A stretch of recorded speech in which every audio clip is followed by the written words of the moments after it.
Hot Wheels, world's best driver. You know, I played with Hot Wheels as a kid, as I'm sure most of you did, unless you were one of those Matchbox families. Which is why I find this game so odd, because this title is just not good, because it's kind of boring and the controls are terrible. Now the story is about you as a driver who's trying to become the world's best, so you rent out an airfield, I guess. It was a very strange setup. The airfield is the hub that you choose what you want to do.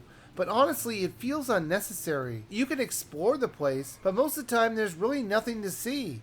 Really the only place that you might go is the mission selection or the team change area. There is a tutorial area and an achievements area, but these areas could have easily been made into one part. And it kind of feels like they separated them to pad out this airfield hub. Now you can play as one of 4 different kinds of teams: green, blue, yellow, or red. They each specialize in their own kind of racing or things to do. The green team is about racing and speed. The blue team is for people who like to drift. The yellow team likes to push things around and use the power of their cars to do things. And the red team is all about doing tricks. You get to choose the car that you drive before you start up. Different teams will have different cars for you to drive. There are even motorcycles for you to choose from sometimes. Not all the vehicles are unlocked from the start. You're going to need to do well in the missions to unlock other events or vehicles. While most of the training missions landed in the, okay, this might be something I might use to train with, sort of feel. There were some missions out there that were just downright bonkers. Like a level that had you going through an obstacle course Wipeout style. In what reality would they ever set this thing up? And when would you ever actually come into a situation where this would be handy? Or how about using your car to move boxes or equipment? How lazy can you be? Worse yet, they encourage you to dump it in the ocean. So not only is this guy lazy, he's a polluter as well. Where's Greenpeace when you really need them? There's also a mission where you could use a snowmobile to do tricks off a skateboard ramp. This is one of the ones that I thought was probably okay because I know there's trick snowmobile events out there, but there's no way if they set this thing up that someone's not going to come out dead. Ooh. Put an ad on Craigslist. We're going to need a new driver. You can get up to 3 medals per mission. They're based on your performance, and I did like how they showed you at the bottom left corner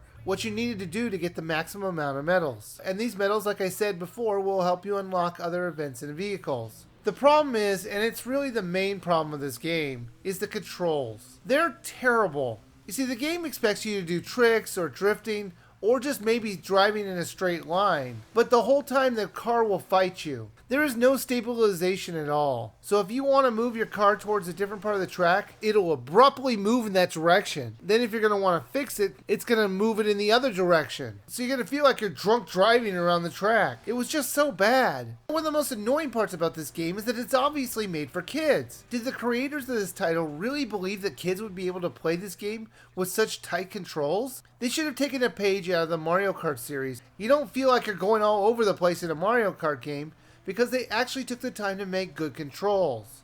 Now there is an online leaderboard, which is a bit of a joke, because I was terrible at the game and I still got a high score for everyone to beat. So it occurs to me I must be one of the only people playing this game, me or other reviewers. Now there are achievements for you to earn, if you care, and there are things for you to unlock, but you won't because there's no chance you're going to buy this game.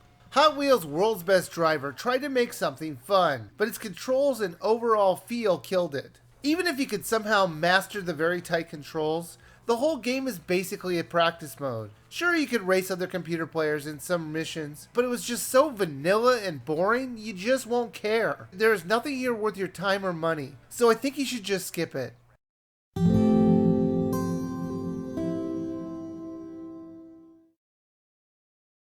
Thank you guys for watching. Why don't you check out my previous review of Rayman Legends, or one of my classic reviews, Mario Kart Wii. Or you can even subscribe if you like. Thanks for watching.